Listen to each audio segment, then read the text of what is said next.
She's not going to spell it out for you. She won't walk over and say, "I want you right now." That's not how attraction works. When desire takes over, it doesn't arrive in words, it leaks out through her body. Small signals. Subtle shifts. The flicker of her breath, the way her fingers move, the way her eyes linger on you, then dart away. The mistake most men make. They miss it completely.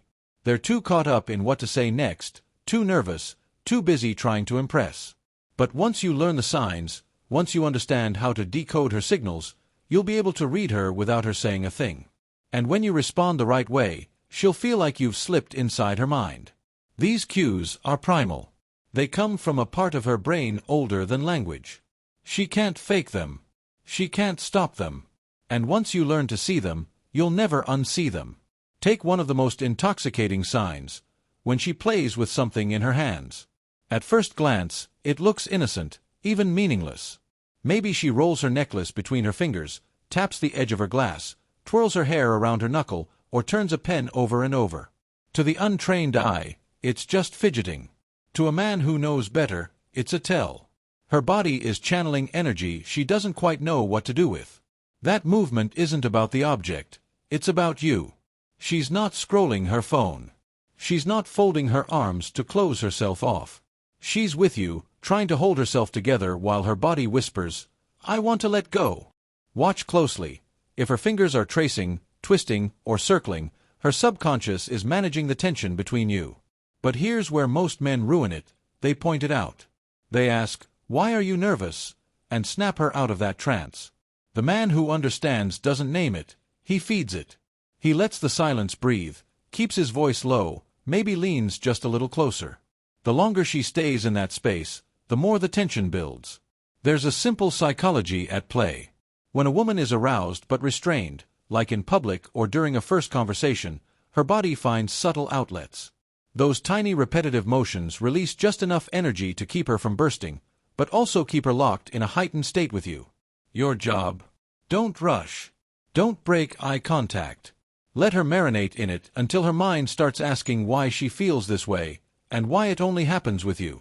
Another powerful signal: her eyes. She locks on you, then drops her gaze. You're talking, maybe in a crowded bar or across from her at a cafe. Noise and movement everywhere, but she's tuned in only to you. She holds your gaze for a few seconds, 1, 2, 3, until the air between you grows heavy. Then she looks down. To most men, it's nothing. To the trained eye, it's everything. Eye contact is primal. In nature, holding it means dominance, breaking it signals submission. In a sexual context, that submission is laced with interest. When she locks eyes and then looks down, she's telling you, "I feel your presence. I'm okay with you leading." That downward glance isn't shyness, it's tension. A way to break the heat just enough so she doesn't melt in front of you. Sometimes she'll smile when she looks down, as if hiding a thought. Sometimes she'll bite her lip. Sometimes she'll glance down, then slowly back up to check if you're still there. This is where men mess up. They flinch. They look away too quickly. They crack a joke to escape the moment. "Why are you staring at me like that?" And just like that, the electricity evaporates. The man who wins doesn't rush. He stays calm, steady, grounded in the silence. He doesn't blink too fast or fidget. He lets her feel the weight of the moment. And when she finally looks away, he doesn't instantly release. He waits just a beat longer, so she feels it was him, not her, who ended it. That subtle shift plants a thought in her mind. If he can hold me like that with just his eyes, what else can he do? Once you learn to recognize these cues, the restless hands, the eyes that lock and drop, the shift in breathing, the lean in that doesn't need to happen, you stop guessing. You stop chasing. You start reading her like an open book. Most men never master this. They miss the cues, push too soon, or kill the tension before it blooms. But the man who learns this art creates moments she can't stop replaying in her head.